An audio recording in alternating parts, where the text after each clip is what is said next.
सिद्धेभ्यः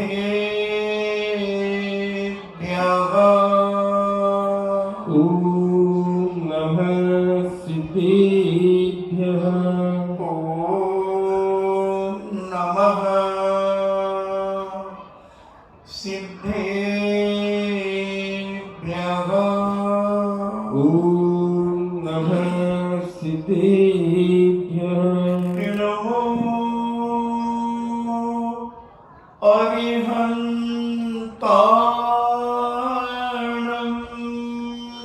नमो अरिहन्ताणां नमो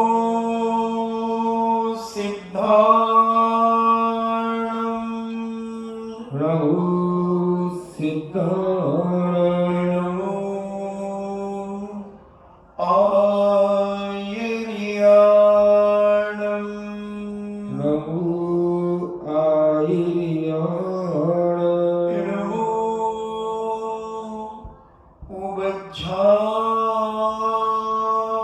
उवज्झायाणम् नमो उवज्झायाणं नमो लोये सब्बे साहूणम् नमो लोये सव्वसाहूणं पंच परमेष्टि भगवान की जय अहिंसा में वीतराग विश्व धर्म की जय देवादिदेव 1008 आदि ब्रह्मा आदिश्वर श्री आदिनाथ भगवान की जय देवादिदेव 1008 चिंतामणि गोर उपसर्ग विजेता श्री पार्श्वनाथ भगवान की जय देवादिदेव 1008 शासन नायक बाल ब्रह्मचारी भगवान महावीर स्वामी की जय परम पूजनीय आचार्य श्रोमणि गुरुवर श्री कुंद कुंद महामुनिराज की जय परम पूजनीय आचार्य श्रोमणि गुरुवर श्री विद्यासागर जी महामुनिराज की जय परम पूजनीय निर्यापक श्रवण मुनि श्री सुधा सागर जी महाराज की जय परम पूजनीय 3 करोड़ 9 करोड़ महामुनिराजों की जय तपोदय अतिशय क्षेत्र की जय परम पूज्य श्री गंभीर सागर जी महाराज की जय। चर्चा चल रही है कि जहाँ पुण्य होता है वहाँ सारी अनुकूलताएं प्राप्त हो जाती है और जहाँ पुण्य का अभाव होता है वहाँ प्रतिकूलताएं ही प्रतिकूलताएं उत्पन्न होती चली जाती है। ये सारा विश्व इसी से भरा पड़ा। जितने आदमी सुखी दिख रहे हैं और जिनकी हर मनोकामना पूरी हो रही है, समन्ना उसका अपार पुण्य है।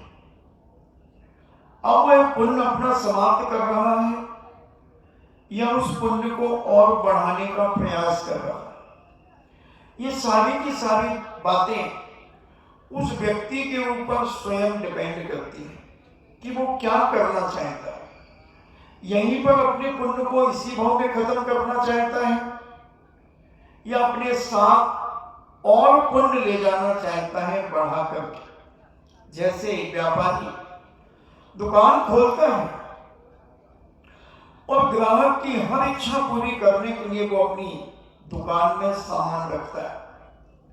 अगर सामान कम पड़ जाता है तो दुकान बंद करके भी सामान लेने चला जाता है, क्योंकि उसे मालूम है कि जितनी देर मेरी दुकान बंद रहेगी उसमें घाटा तो होगा, मगर जब मैं नया माल लेकर के आऊंगा तो उससे प्रॉफिट मुनाफा भी उससे कई गुना होगा। अकेला व्यक्ति होता है दुकान बंद करके भी चला जाता है और सामान लेकर के आता है।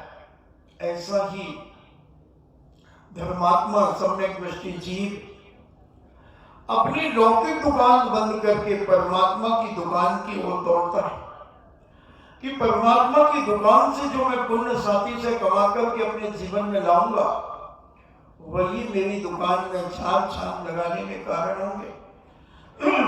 ऐसे में कितनी भी दुकान खोल करके रखूं, मगर पुण्य रूपी माल मेरे पास नहीं है, और कितना भी माल मैं दुकान में भर करके रख लूं, तो भी कोई जरूरी नहीं है कि दुकान चले।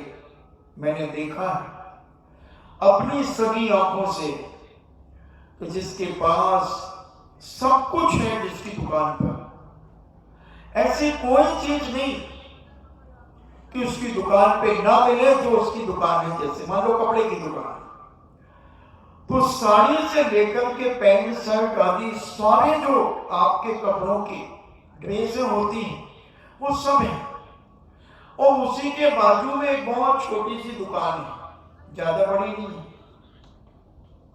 इसका शोरूम है, मगर इसकी दुकान पर ग्राहक तो बहुत जाते हैं, मगर देख देख करके लौट लौट करके वो बाजू वाली दुकान पे आते हैं। बोले यार हम उधर पे अभी जो पैंट देख करके आए वो है क्या तुम्हारे पास? बोले कौन सी कंपनी का? उन्होंने कहा ये, हाँ है। उसने दिखाया कितने का, वही उसने बताया, इसने और 10 रुपए कम बताया, 50 रुपए कम बताया। इससे नहीं गया, एसी की हवा उसकी खा के आया, उसके शोरूम को घूम के आया, सब कुछ है, मगर इसकी दुकान से पैंट क्यों नहीं खरीदी गई, साड़ी इसकी दुकान से क्यों नहीं खरीदी गई। कई बार हमारी माताएं बहनें जाती हैं शोरूमों में, दुकानों पर, वो देख करके लौट करके आ जाती है, वो कहता बहन जी क्या हुआ? भैया हम आ रहे हैं अभी, और उसकी दुकान पर दोबारा नहीं जाते, और उस दुकान से ले आते। ये सब पुण्य का खेल है। बिना पुण्य की कोई चीज, मैं तो यहां तक कह दूं, साधु का अगर पुण्य नहीं है तो चौके के भी लाले पड़ जाते हैं। जब कभी ऐसी जगह साधु पहुंच जाता है तो वो कहते तू चौका लगा ले, वो कहते तू चौका लगा ले, तो 100 बहाने ला करके खड़े कर देते, फिर बेचारी महिला मंडल को चौका लगाना पड़ता है।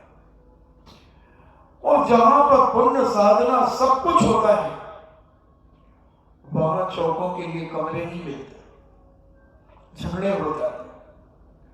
तो ये सब हर जगह पूरे क्षेत्र के अंदर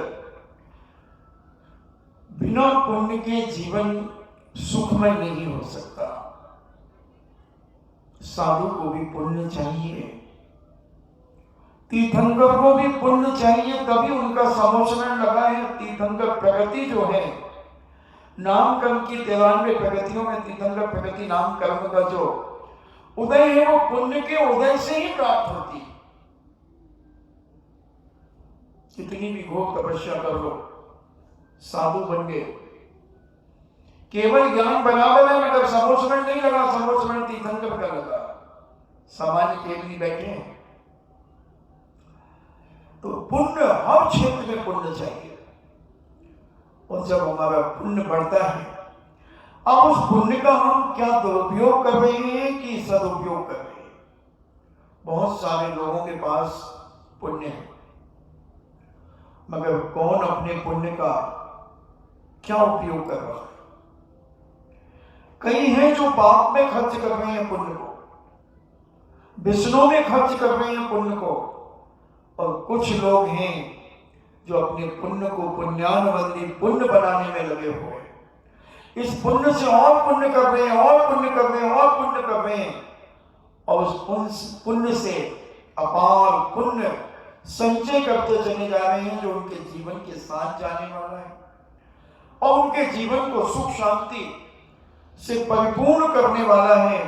ऐसा पवित्र पावन पुण्य हर श्रावक श्राविकाओं को, बालक बालिकाओं को अपने जीवन में प्राप्त करना चाहिए। इसके अलावा बंधुओं, जीवन का कुछ सुख नहीं। पुण्य ही हमारे जीवन में सबसे बड़ा सुख प्रदान करने वाला है। इसलिए अपनी चर्या, अपना चारित्र पवित्र रखने के साथ साथ पुण्य की क्रियाएं भी हम अपने जीवन में करते चले, और जितना पुण्य की क्रियाएं हम करेंगे वो पुण्य हमारे जीवन में बढ़ेगा और हमारे हर संकट पर वो पुण्य साथ देगा। इतने संकट आने के बाद प्रद्युम्न कुमार को कोई भी संकट उसे अपने कब्जे में नहीं ले पाया, गर्त में जीवन को नहीं डाल पाया। कैसे भयंकर भयंकर स्थानों में प्रद्युम्न कुमार को उनके भाई ले गए। उन सब का उद्देश्य, उन सब की भावना ये थी कि ये कैसे भी मर जाए, क्योंकि हम मारेंगे तो हम दोषी ठहर जाएंगे, हम पाप के भागीदार हो जाएंगे। इसको ऐसी जगह गर्त में भेज दो कि अपने आप ही मर जाए, मां की भावना भी पूरी हो जाएगी और हमारा काम भी पूरा हो जाएगा। ऐसा उन्होंने अनेक अनेक जगह, 16 जगह उन्हें फंसाने का प्रयास किया, मगर हर स्थान से प्रद्युम्न कुमार विद्याएं, राजकुमारियां, हीरा मोती जवाहरात, सोना चांदी, सब मुकुट, राज सिंहासन आदि सारे के सारे प्राप्त करते चले गए, सारे के सारे प्राप्त करते चले गए। और इंतजार कर रही हैं राजकुमारियां। पूज्य मुनिराज ने बता दिया कि इस पहाड़ी के ऊपर जो आएगा वो फलाने राजा की राजकुमारी का पति होगा। इंतजार कर रही है वो राजकुमारी, बैठ गई उस पहाड़ी पर, ध्यान में बैठ गई, मंत्रमुग्ध हो गई कि कभी ना कभी तो आएगा। और वह कुमार वहां पहुंचा, प्रसन्न हुए और उसने शीश नवाया। पुण्य के बल से घूमते घूमते उस सुंदरी को देखते हैं, और सुंदरी कामबान से पीड़ित हो गई थी।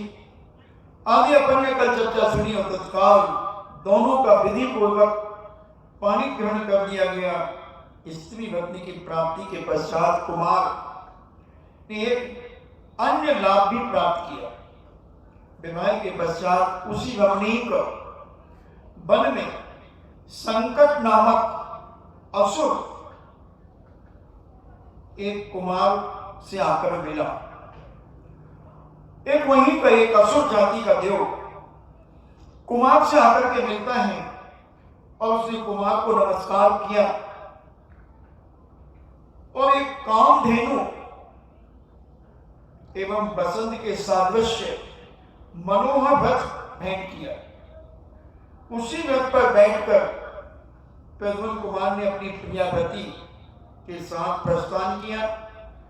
जब उनके भाइयों ने यह देखा कि अरे हमने इसे 16 जगह ऐसे गर्तों में भेजा, ऐसी मुश्किलों में भेजा जहां से वापस लौटना असंभव था, असंभव था, मगर ये पापी, ये निकृष्ट हर जगह से कुछ ना कुछ लेकर के आया। कहीं से विद्याएं प्राप्त करके लाया, सिंहासन प्राप्त करके लाया, धन दौलत हीरे मोती जवाहरात आकर लेकर के आया, और ये 16वां लाभ भी इसने प्राप्त कर लिया। कुमार को देखा तो उन्हें बड़ी ग्लानि हो गई, क्योंकि जब कसाई और ईर्ष्या किसी के अंदर जागती है तो उसे अच्छे काम करने वालों के प्रति भी घृणा चाहती है, उनसे वो नफरत करता है, ग्लानि करता है। 500 के 500 भाई को अब तो विचार करना चाहिए था कि ये महान पुण्यशाली है, महान शक्तिशाली है, ये देवताओं को भी पछाड़ करके आ जाता है, उन्हें भी नीचे पटक करके भूल लुंठित करके, और ये वहां के रक्षक देव से भी लड़कर उस काल गुफा से भी लौट कर आ जाता है। अब तो कम से कम इससे नफरत करना बंद करें, घृणा करना बंद करें। मगर मिथ्या दृष्टि जीव ये नहीं समझता। अज्ञानी मिथ्या दृष्टि जीव तो यही कहता कि मैं कोई कम हूं क्या, अभी तो इसको और, अभी तो इसको और, अभी तो इसको और, मैं तंगाऊंगा, परेशान करूंगा। और ऐसे जब उनके भ्राताओं ने 16 बार उसे लाभ प्राप्त करने वाले कुमार को देखा तो वो गिलानी से भर गए। कुमार कामदेव के समान सुंदर रूपवान थे। रति के साथ रथ पर सवार होकर के आनंद पूर्वक यात्रा कर रहे थे। उनके शेष जो विद्याधर भाई थे वो भी अनुगमन करने लगे, अब उनके साथ में गमन करने लगे। वे सब के सब नगर की ओर जा रहे थे। इससे यह प्रकट होता था कि पाप एवं पुण्य का फल प्रत्यक्ष घटित हुआ है।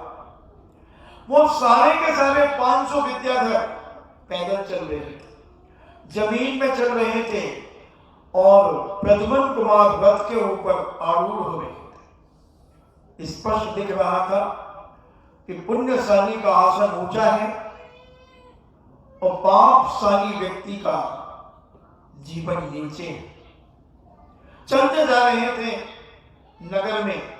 नगरवासी यह देख रहे थे, सत्य का अनुभव कर रहे थे कि सत्य क्या है। रति एवं कामदेव के आगमन को देखकर नगर की कुल वधुएं अपने अपने घर से बाहर निकल आती हैं और किसी आश्चर्यजनक कौतुक देखने के लिए अनेक माताओं बहनों में आतुरता के भाव दृष्टिगोचर हो रहे थे। एक उन्हें जल्दी मची थी कि मैं पहले देख लूं, मैं पहले देख लूं। कामदेव के आकर्षण से अनेक माताएं बहनें आनंद का अनुभव कर रही थी और कई तो आपस में कलह करने लगी, धक्का मारने लगी एक दूसरे को। तू हट, तू मेरे सामने क्यों आ गई? मैं कैसे देखूंगी कुमार को, मैं कैसे देखूंगी कामदेव को? कामदेव के आकर्षण का अनेक प्रकार से लोगों ने दृश्य दिया। एक ने दूसरी से कहा, हे सखी, जिसने कुमार का अनुपम रूप राशि को देखा उसका जीवन निरर्थक है। जिसने कुमार के अनुपम रूप को नहीं देखा उसका जीवन निरर्थक है, बेकार है। तीसरी ने कहा, वह माता धन्य है जिसने कुमार को जैसे रत्न को जन्म दिया। उसने यही भी कहा कि यह रति धन्य है जो कामदेव के साथ सुशोभित हो रही हैं। इस प्रकार नगर की समस्त स्त्रियां उस समय कामदेव एवं रति की चर्चा में संलग्न थी। देखो, बच्चे के प्रभाव से माता पिता को भी सम्मान मिलता है। प्रद्युम्न को देख करके सब माता पिता को भी सम्मानित कर रहे हैं कि धन्य है ये मां जिसने इस बच्चे को जन्म दिया है। और वह कुमार रति भी धन्य है। इस प्रकार नगर की समस्त नारियां उस कामदेव और रति की चर्चा में संलग्न है। एक ही चर्चा है पूरे नगर के अंदर, जहां देखो वहां, यहां वहां, जहां तहां, मत पूछो कहां कहां, सब जगह प्रद्युम्न की चर्चा, प्रद्युम्न की चर्चा। इस प्रकार नगर की समस्त नारियां अपने सुध बुध भूल गई। खाना बना रही थी, खाना बनाने से दौड़ करके आ गई। कोई आधे कपड़े पहने हुई वही दौड़ करके आ गई। पुरुष ऊपर पजामा डाल लिया, शर्ट नीचे पहन करके दौड़ पड़े। इतनी उसके रूप की सुंदरता देखने के लिए लोग चारों तरफ से भागा भाग मचा रहे थे। उनके बालों को देख करके आतुरता बस उनमें योग अयोग का विचार नहीं रहा। सत्य है, जब साक्षात मदन का दर्शन हो जाए तो तन मन की सुध बुद्धि कहाँ रहती है। काम का प्रत्यक्ष एवं अप्रत्यक्ष प्रभाव किसी न किसी रूप में समस्त नारियों पर पड़ता है। एक विराट उत्सव के साथ कुमार प्रद्युम्न राजमहल में जा पहुंचे। अपने पिता काल संभव को भक्ति पूर्वक नमस्कार किया। पिता ने पुत्र का आलिंगन किया कपोल एवं मस्तक को स्नेह से चूमा। शारीरिक कुशलता पूछने पर कुमार ने निवेदन किया कि हे पिताश्री, आपके चरण कमलों की कृपा से मैं सदैव प्रसन्न रहता हूं। इसके अनंतर वह माता के महल में जा पहुंचा। उसने जननी का चरण स्पर्श किया। कनक माला ने भी 16 लाभों को प्राप्त हुए पुत्र को आशीर्वाद दिया। उस समय कुमार की सुंदरता देखने योग्य थी। जब बड़े किसी छोटे को सम्मानित करते हैं, बड़े जब छोटे को लाड़ प्यार से भरते हैं, तो वो छोटा फूला नहीं समाता। उसका रूप ही अलग होता है, आनंद से भरा होता है। अपने ऐश्वर्य और यश से तीनों लोगों को अभिभूत करने वाला प्रद्युम्न कुमार संपूर्ण गुणों का आकार था, इन्हें कोष था। ऐसा कोई गुण नहीं था जो प्रद्युम्न कुमार के पास प्राप्त न हो। अच्छे से अच्छे गुण उनके अंदर प्राप्त थे।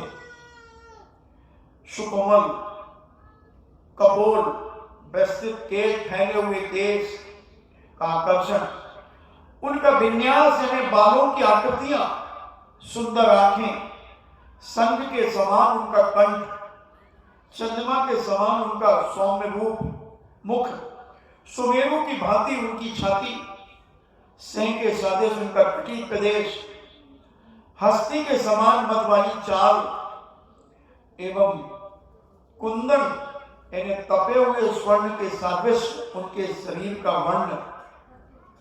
प्रद्युम्न को अवलोकन कर यानी प्रद्युम्न के पूरे शरीर को देख करके मां कनकमाला भी काम से बिध गई, काम से पीड़ित हो गई। जिसे बेटा मानकर के पाला है, 16 साल तक जिसका इंतजार किया, क्योंकि प्रद्युम्न का अपहरण 6 दिन की उम्र पर हो गया था।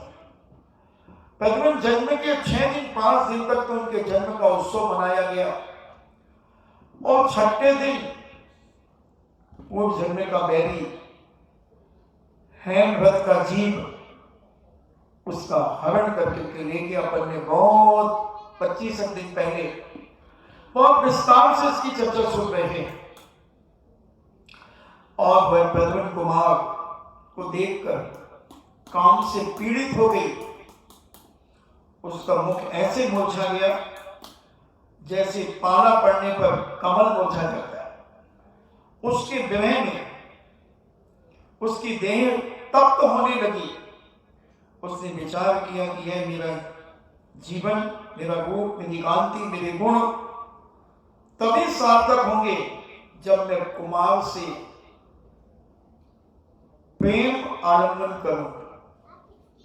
कितना विकृत है ये विषय वासना का भोग।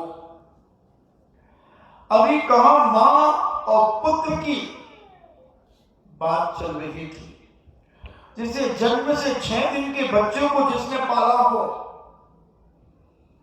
और उसका अपहरण हो गया हो और अब 16 साल तक अपने पास रखा हो, और उस बच्चे के रूप को देखकर, उसकी जवानी को देखकर जो मां मानी जा रही है उसके अंदर विकार उत्पन्न हो जाना कितना बड़ा निकृष्ट पाप का कार्य है।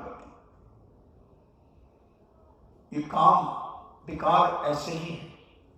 कब किस समय किसको देखकर कैसे उत्पन्न हो जाए कहा नहीं जा सकता। जिसने ऐसे मधुर सौंदर्य का पान नहीं किया उसका जीवन व्यर्थ है। कुमार की गुणानुवाद करती हुई कह रही है, जिसने कुमार को प्राप्त नहीं किया उसका जीवन व्यर्थ है। और स्वयं 500 पुत्रों की मां है। देखना चला बिना कुमार को प्राप्त किए हुए मैं भाग्यशाली नहीं हो सकती। इस प्रकार कनकमाला अपने विचारों में उलझी रही एवं कुमार उसे प्रणाम करके अपने महल में चला गया। विनय कुमार के जाने पर वह विदग्धा कनकमाला अनेक प्रकार से निर्लज्ज चेष्टाएं करने लगी। प्रिया चरित्र को समझना किसी के बस में नहीं है बच्चों।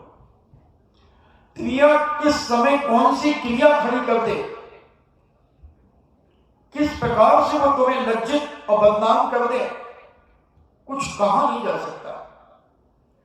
और उसने काम जनित उष्णता को शांत करने के लिए चंदन आदि शीतल वस्तुओं का प्रयोग किया, किंतु उससे इसकी कामाग्नि शांत नहीं हो सकी। उस विद्याधरी के समस्त अंग शिथिल हो गए। उसने अन्न जल का परित्याग कर दिया। दूर दूर से बड़े बड़े वैद्य, राज वैद्यों को बुलाया गया, नीम हकीम को बुलाया गया, तांत्रिक मांत्रिकों को बुलाया गया और बताया कि इनकी स्थिति की ये दशा हो रही है, क्या करना चाहिए। बड़े बड़े नाड़ी वैद्य वहां उपस्थित हुए, किंतु कोई भी लाभ उन्हें नहीं हुआ। शनै शनै उनका वह रोग असाध्य हो गया। वो ऐसा हो गया कि उसका कोई इलाज ही नहीं है। एक दिन काल संबंध ने प्रदन कुमार से कहा, हे प्रियपुत्र, तेरी माता रोग शैया पर पड़ी हुई है, उनके जीने में संदेह हो रहा है, क्या अभी तक तूने नहीं देखा? प्रद्युम्न ने निवेदन किया, हे पिताश्री, इस संबंध में अब तक मुझे कोई जानकारी नहीं है और न किसी ने मुझे कोई सूचना दी है। ऐसा कहकर वह बड़ी शीघ्रता से माता कनकमाला के महल में गया। माता को दुखी देखकर प्रद्युम्न ने बड़ी विनम्रता से कहा कि मां प्रणाम। मां चरण स्पर्श, शारीरिक चेष्टाएं तथा आकृति को देखकर प्रद्युम्न विचार करने लगा, यह रोग बात पित्त कफ जनित प्रतीत नहीं होता, क्योंकि प्रद्युम्न तो सारे गुण संपन्न था, विवेकशील था। उसने देखा कि न इनका बात बिगड़ा है, न पित्त बिगड़ा है, न कफ बिगड़ा। ये बात पित्त कफ का कोई प्रभाव उनके ऊपर नहीं है। किंतु तब किस प्रकार से वेदना शुरू हुई, यह कैसे शांत होगी? प्रद्युम्न इसी उलझन में निमग्न था कि कनकमाला अंगड़ाई लेती हुई उठी और दास दासियों को वहां से दूर कर दिया और प्रद्युम्न के सुमधुर शब्दों में वह बोली, हे कुमार, यह तो तुम जानते ही हो कि मैं तुम्हारी असली माता नहीं हूं, यथार्थ माता नहीं हूं। और महाराज काल संबंध तेरे पिता नहीं है। जब कुमार ने पूछा कि ऐसा क्यों मां, ऐसा क्यों कह रही हो, तो मैं तो अभी तक यही समझ रहा हूं कि काल संबंध मेरे पिता हैं और कनकलता मां मेरी जगत पूजनी माता है। मगर आप ये क्या कह रही हैं? कनकलता ने कहा, तब तुम अपनी जीवनी की याद, जीवन की आदि मध्य एवं अंत की कथा सुनो। तुम अपने जीवन की शुरुआत और बीच की बात और अंत की बात सुनो। ये काल संबंध और मैं तुम्हारी सगे माता पिता नहीं। प्रद्युम्न एकदम आश्चर्यचकित हो गया कि मैं 16 साल तक जिसके चरणों में पला, जिसकी गोदी में मैं खेला, जिसने अपने आंचल का मुझे दूध पिलाया, मेरी हर परवरिश की, और आज वो कह रही है कि तू मेरा बेटा नहीं है, काल संबंध तेरे पिता नहीं है, मैं कनकलता तेरी मां नहीं हूं। प्रद्युम्न को एकदम झटका, आश्चर्य लगा कि ये क्या है सर, ये संसार की विचित्रता क्या है। तब उसने कहा कि एक समय की बात है कि मेरे पतिदेव के संग में क्रीड़ा करने के लिए हम दोनों एक विशालकाय शिला के ऊपर हम क्रीड़ा कर रहे थे, यानी खेल खेल रहे थे। तुम्हारे प्रबल श्वास के प्रभाव से वो शिला कंपायमान हो रही थी, शिला कंपायमान हो रही थी। आश्चर्य से हमने देखा और मैंने कहा कि पतिदेव ये शिला हिल क्यों रही है, क्या कारण? तब मेरे पतिदेव ने उस शिला को उठाया तो उसमें तुम दिखाई दिया।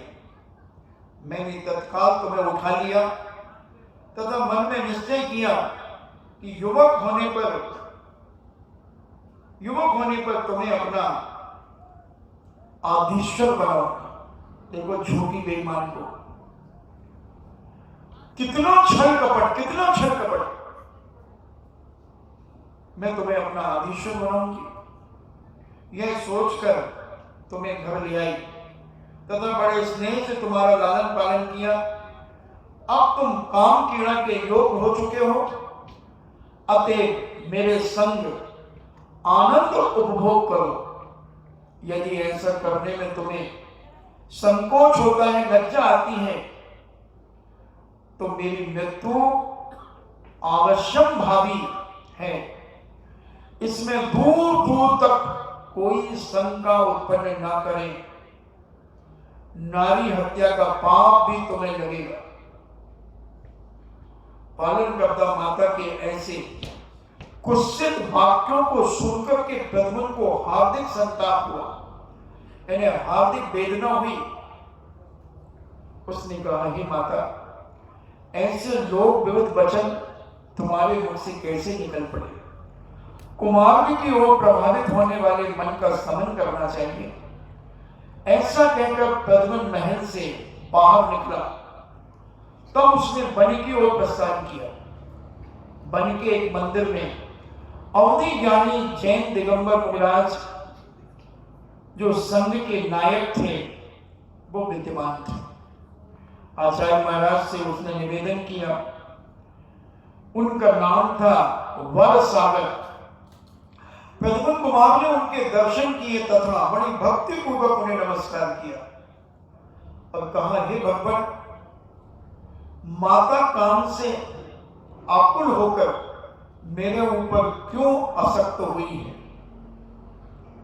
भगवान से ने महाराज से पूछ रही है कि मैं जिसे अपनी मां समझ रहा था, 16 साल तक मैंने जिसे मां समझा, आज वो काम से पीड़ित क्यों हो गई है मुझे देख करके? मां, ऐसा क्यों हुआ, क्या कारण है?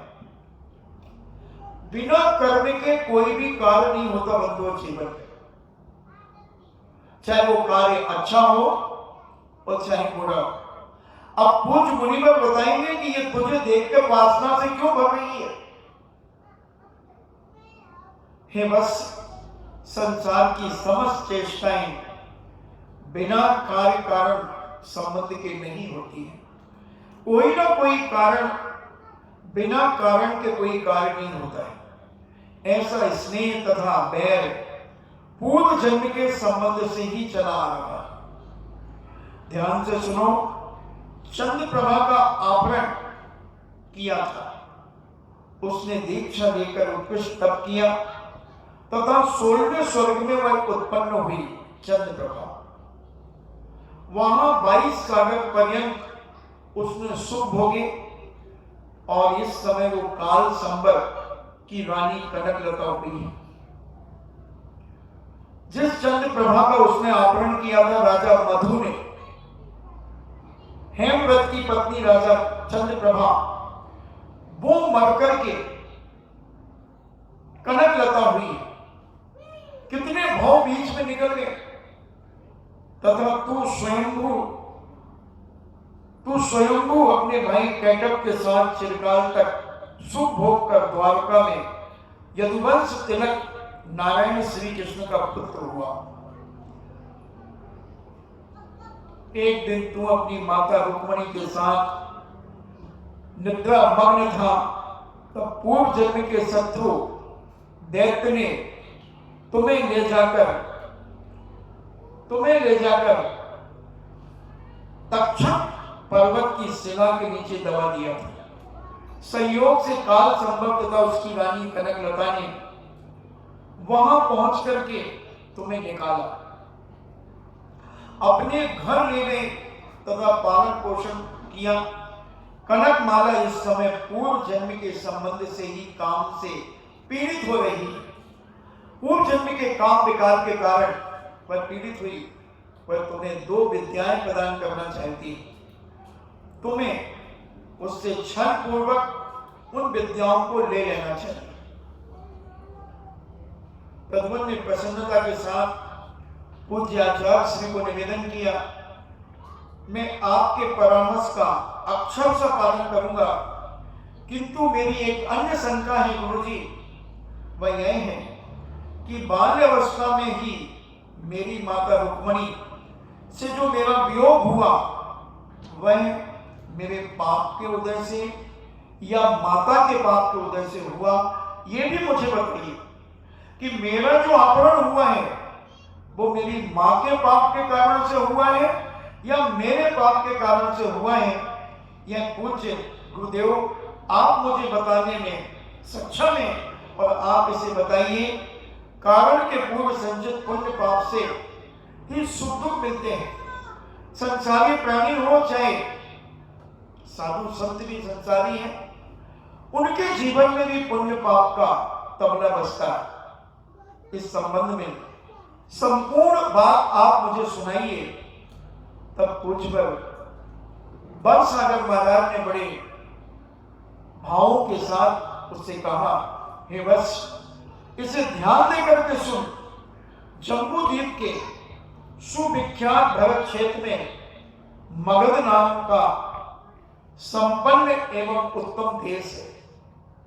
वहां के लक्ष्मी नामक एक ग्राम में सोम शर्मा नाम का एक ब्राह्मण रहा करता था। वह शास्त्रज्ञ एवं ब्रह्म विचारक था। वो शास्त्रार्थ भी करता था और ब्रह्म का विचारक था। उसकी भार्या कमला थी। उस ब्राह्मण सोम शर्मा की धर्मपत्नी का नाम कमला था, जिसके गर्भ से लक्ष्मीमती नाम की एक कन्या उत्पन्न हुई। जब लक्ष्मीमती यौवन विभूषित हुई तो उसका असीम सौंदर्य प्रकट हुआ। वह शेष संसार को तृण के समान मानती थी। इन्हें वो अपने सामने किसी को नहीं गिनती थी। अपने रूप के बल पर उसे इतना अहंकार था कि सबको वो तृण यानी घास के टुकड़े के समान जानती थी। संयोग से एक दिन मासोमवासी यानी 1 माह के उपवास करने वाले मुनिराज उसके गृह में आहार करने के लिए पधारे। यद्यपि पूज्य अवधि ज्ञानी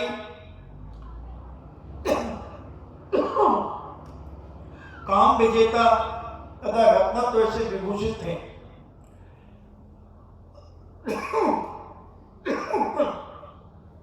किंतु उनका सर्वांग शरीर धूल से मलिन था। लक्ष्मीवती अपने सुंदर रूप को दर्पण में निहार रही थी। पीछे से आगंतुक मुनि की छाया दर्पण में दिखाई दी।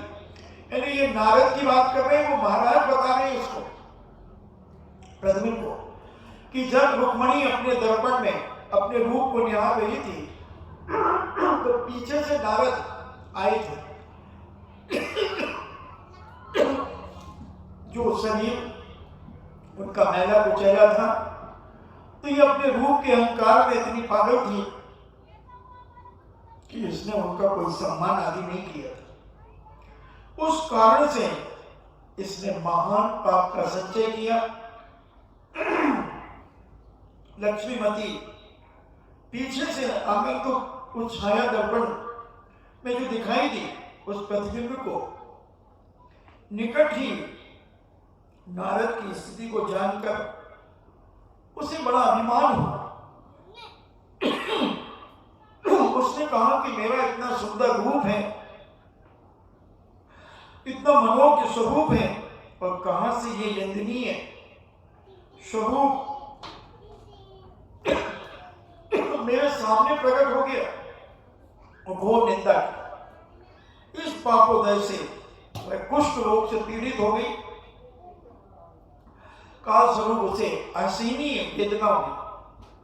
एक दिन अपने दुख को सहन कर अग्नि में कूद गई। दुख सहन नहीं हुआ तो लक्ष्मीवती अग्नि में कूद गई तथा आग ध्यान से मर करके खुद ऐसे गधी हुई। देखो सुसाइड करने वालों की क्या दशा होती है। गधी हुई, उसके बाद अगले भाव में वह सूकरी हुई, यानी पालतू सूकरी। कोटपाल के प्रहार से उसका प्राण, कोतवाल ने उसके ऊपर प्रहार कर दिया, वह मरण करके कुतिया हुई। शीतकाल में एक दिन घास पे बैठी थी कि उसमें अचानक अग्नि लग गई और वह कुतिया जल करके मर गई। इसके पश्चात पापोदय से उसने निगम नागर नगर में किसी धीवर की पुत्री हुई और पुत्री के रूप में उसने जन्म लिया, किंतु उसके शरीर निंदनीय और दुर्गंध युक्त था। इसलिए कुटुंबी जनों ने उसे घर से निकाल दिया। परिवार पूरा निर्वासित व यात्रियों को धीवर गंगा तट की कुटिया बनाकर के वहीं रहने लगे। उसके उधर पोषण की एकमात्र साधन था डोगी से यात्रियों को पार करा। नाव होती ना, डोगी एक लकड़ी में छेद करके उसमें लोग नाव बना लेते हैं और उसका दुर्गंधा नाम पड़ गया। एक दिन वही मुनिराज गंगा तट पर पधारे जिनकी उसने पूर्व में निंदा की थी। माघ का महीना था, इसलिए भीषण ठंड का प्रकोप था। योगीराज को देखकर वह धीवरी ने विचार किया कि ऐसे योगींद्र गंगा तट पर कैसे बैठे रहेंगे। उसने मुनिराज के समीप जाकर के अग्नि प्रज्वलित कर दी एवं वस्त्र ओढ़ा करके शीत निवारण करने लगे। वह प्रातः काल तक उनकी मैया करती रही। जब मुनिराज का ध्यान भंग हुआ तो उन्होंने कहा, हे पुत्री लक्ष्मीवती, कुशल तो है? अपना नया नाम सुनकर के धीवरी ने विचार किया कि योगेंद्र क्या कहते हैं, यह सुनना चाहिए। जैन शासन को धारण करने वाले साधु तो कभी असत्य बोलते नहीं। वो विचार करने लगी और उसे मूर्छा आई, यानी बेहोश हो। और जाति स्मरण हुआ। सचेत हुई, उसने मुनिराज से प्रार्थना की कि हे मुनिराज, मैं किस दशा में जा पहुंची हूं, कहां मैंने पूर्व भाव में ब्राह्मण की पर्याय को प्राप्त किया था और आज मैं धीवरी की दशा में हूं। आपकी निंदा करने में जो भारी पाप का अर्जन किया है उसी का यह फल मैं भोग रही हूं। अब मुझे क्षमा कर दीजिए, वह धर्म मुझे सुनाइए जिससे इस पाप से मुक्ति मिलती हो। विलाप करती हुई धीवरी को सांत्वना देते हुए मुनिराज ने कहा, हे पुत्री, व्यथा संताप मत करो, क्योंकि यह संसार ही दुख का कारण है। अतएव अब काल व्यर्थ गंवाना बेकार है और जिनेंद्र भगवान के धर्म को तुम धारण करो। तो पूर्व जन्म के पापों के कारण ही निंद कुल उत्पन्न हुई है। अब कुछ ग्रस्त धर्म में अनुरक्त होकर बीतवाक अनंत भगवान की शरण, देव शास्त्र गुरु की भक्ति का पालन कर मुनिराज के सम्यक सहित 12 प्रकार के धर्म उस धीवरी को, यानी 12 भावनाएं आदि का चिंतन, 10 धर्म, 12 व्रत उसे प्रदान कर दिए और तपस्वन परम दयालु मुनिराज तपस्या हेतु चले। धीवरी उस जैन धर्म का पालन करने लगी। रात दिन वह कुछ काल तक अपनी कुटिया में रही। काल क्रम से वह वक्षकोशन नगरी में गई। वहां जिनेन भगवान के मंदिर में उसे धर्म पालनी नाम की अर्जिका, एक आरिका मिली, और आरिका से धीवरी को बहुत विधि धर्मोपदेश मिला, बहुत प्रकार से उन्हें जैन दर्शन की महिमा का अनुभव हुआ, अनेक प्रकार से ज्ञान हुआ।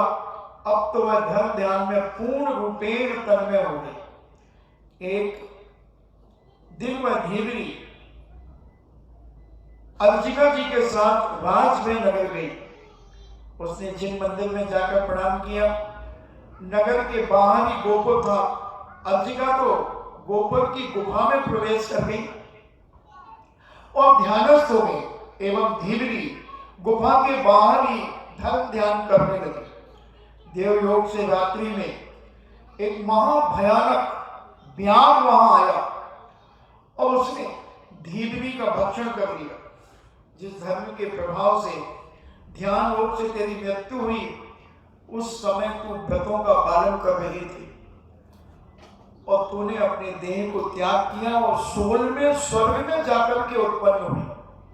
कहां धीवरी और धर्म के प्रभाव से अनुव्रत धारण करने से, 12 व्रतों को धारण करने के प्रभाव से वह 16वें स्वर्ग में जाकर के इंद्राणी हुई। पुण्य प्रभाव से उसने वह चिरकाल तक वहां के सुखों को भोगा। वह धीवरी के जीव में कुंडपुर के राजा भीष्म की पुत्री के रूप में जन्म लिया। उसका नाम रुक्मणी पड़ा। पहले उसके विवाह संबंध में का निश्चय कर राजा दमघोष के पुत्र शिशुपाल के साथ हुआ था। नारद मुनि ने उसके रूप की प्रशंसा कर श्री कृष्ण को अनुरक्त कर दिया। उसने दूत के द्वारा गुप्त रूप से रुक्मणी को बुलवाया और श्री कृष्ण बलदेव दोनों ने मिलकर कुंदनपुर जा पहुंचे। वह शिशुपाल का वध करके रुक्मणी को पटरानी बना लिया, द्वारका ले आए। उसी रुक्मणी के गर्भ से तू उत्पन्न हुआ है। जब 6ठे दिन की ही तुझे दैत्य उठा करके ले गया। प्रद्युम्न कुमार ने फिर प्रश्न किया कि हे मुनिराज, मेरा अपनी माता से वियोग किस पाप के उदय से हुआ है? बच्चे घूम जाते हैं, कई बार अपहरण हो जाते हैं बच्चों के, तो क्यों होते हैं? कई जगह अनेक अनेक प्रकार की बातें, इनका तो अलग दृश्य। तो ऐसे आचार्यों ने लिखा, यतिराज बोले, हे बस, उसमें तेरा कोई भी पाप का कारण नहीं। यह वियोग तेरी माता के पूर्व जन्म के पापोदय से हुआ है। तेरा जो अपहरण हुआ है पूर्व जन्म के पाप के कारण से हुआ है। जब लक्ष्मीमती ब्राह्मणी थी तब उसने एक मयूर के बच्चे को उसकी माता से पृथक कर दिया था। इन्हें मयूर के बच्चे, देखो तुम लोग कहीं कुत्ते पालते हो, कहीं कोई कबूतर पालता है, कोई चिड़िया पालता है, कोई मेंढक पालता है। आजकल मेंढक का भी, कछुए का बड़ा फैशन चल रहा है, और कुछ लोग मछलियां भी पालते हैं। इससे भयंकर अंतराय करने के बंद होते हैं बहुत सारे लोग। तो उसने एक मयूर के बच्चे को दूर कर दिया था उसकी मां से। उसी वियोग जनित पाप के कारण तेरा और तेरी मां का वियोग हुआ है। ये तेरे 16 साल माता के कर्म के फल से पृथक व्यतीत हुए। यानी तेरी मां ने जो मयूर के बच्चे को उसकी मां से दूर कर दिया था, उसका दुष्परिणाम है कि तू अपनी मां से 16 साल तक दूर रहा। हे वत्स, इसलिए वियोग नहीं करना चाहिए, नहीं करना चाहिए। पाप का फल हानिप्रद होता है। मुनिराज का उपदेश सुनकर प्रद्युम्न कनकमाला के महल की ओर गया और प्रद्युम्न ने बिना प्रणाम किए ही कनकमाला के समीप बैठ गया। प्रसन्नता से कनकमाला का मन मयूर नृत्य के समान नृत्य करने लगा। उसने सोचा, ऐसा प्रतीत होता है कि आज इसने मेरे प्रति माता का भाव त्याग कर दिया है, अन्यथा प्रणाम तो अवश्य करता। उसने कुमार से कहा, ये महाभाग कामदेव, यदि तुम मेरे कथनानुसार चलोगे तो मैं तुम्हें रोहिणी आदि असाधारण विद्याएं प्रदान करूंगी। प्रद्युम्न ने हंसते हुए कहा, मैंने कब तुम्हारी आज्ञा का उल्लंघन किया है? मुझे विद्याएं दो या ना दो, मैं तुम्हारा आदेश अवश्य पालूंगा। तब संतुष्ट होकर कनकमाला कहने लगी, लो पहले इन मंत्रों को विधिवत सिद्ध करो। उस मूर्खा ने प्रसन्नता पूर्वक वे विद्याएं प्रदान कर दी, क्योंकि महिलाओं में ज्यादा अकल नहीं होती। उन्हें लगता है कि मैं बहुत विद्वान हूं, बहुत समझदार हूं, मगर आज तक किसी आचार्य ने इनको विद्वान नहीं कहा, क्योंकि ये किस समय किस करवट बैठ जाए कुछ नहीं कहा जा सकता। अब कहां वो वासना से भर गई थी और वो नहीं समझ पाई प्रद्युम्न कुमार किस लिए आकर के बैठे हैं, और उसने यही सोचा कि ये मुझसे प्रभावित हो गया है, और उसने अपनी विद्याएं प्रद्युम्न कुमार को दे दी। अब का समय हुआ, हम समझने का प्रयास करें कि हर समय हम अपने आप में इतने चैतन्य रहें कि हमें कोई उल्लू न बना पाए, हमें कोई बेवकूफ न बना पाए, क्योंकि हम अपने जीवन को जितना पवित्र और सावधानी पूर्वक जिएंगे, उतना ही हमारा जीवन दिन गुना रात चौगुना उन्नतियों पर बढ़ेगा। इसलिए जैनाचार्य कहते हैं, संत नाथ भगवत कहते हैं कि अपने जीवन में जो जैसा मिले उसको उसी प्रकार से सरल भावों के साथ उससे व्यवहार करो। कभी किसी से घृणा मत करो, कभी किसी की उपेक्षा मत करो, कभी किसी को जलील मत करो, कभी किसी का बिछोड़ मत करो। इसलिए जैन दर्शन में कुत्ता, बिल्ली, चूहे, कई लोग सफेद चूहे पालते हैं, तो उनके वियोग कराने का कारण हमारे जीवन में वियोग उत्पन्न होता है। और मयूर के बच्चे का जो वियोग कराया, उसके कारण रुक्मणी ने 16 साल तक दुखों को सहन किया, वियोग सहन किया। और बेटे का वियोग तो कितना जबरदस्त होता है। मैंने आपको एक दिन बताया था कि टोंक चतुर्मास चल रहा था और दशनाक्षर पर्व के शिविर की स्थापना थी। उसी दिन 9 बजे लगभग 2.5 साल के बच्चे का अपहरण हो गया, और लगभग 32 या 36 घंटे के बाद वो बच्चा मिला। 2.5 साल का बच्चा। तो बंधु, ये सब पाप के कारण होते हैं। कई बार हम बच्चा जन्मते ही मर जाता है, कई बार गर्भ में मर जाता है। क्या कारण है? कभी बच्चे घूम जाते हैं, तो हम कई बार चिड़ियों के, कबूतरों के घोंसले तोड़ देते हैं, उनके अंडे गिरा देते हैं, तो हमारे भी गर्भपात हो जाते हैं। तो ये सब समझे अपने जीवन में और जाने, इन्हीं मंगल भावना के साथ सबकी आत्मा परमात्मा बने। जिनवाणी स्तुति। जिनवाणी के ज्ञान से सूझे लोकालो, सोवाणी मस्तके धरूं, सदा देते हूँ धो। हे जिनवाणी भारती, तो ही जपो दिन रे, जो तेरो शरणागहे, सो पावे सुख चैन। देव भजो अरिहंत को, गुरु सेवा निर्ग्रंथ।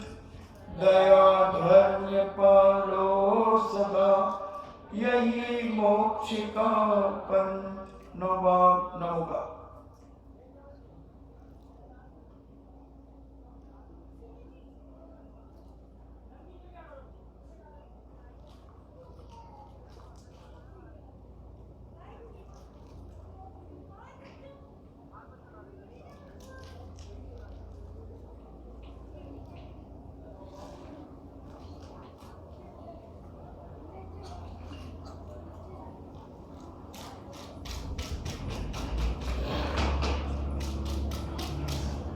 परम पूजनी द्वादशां जिनवाणी माता की सुत देवता सुत देवता सुत देवता जैनम जेतु शासनम वंदे विद्यासागर जैनम जेतु शासनम वंदे विद्यासागर जैनम जेतु शासनम वंदे विद्यासागर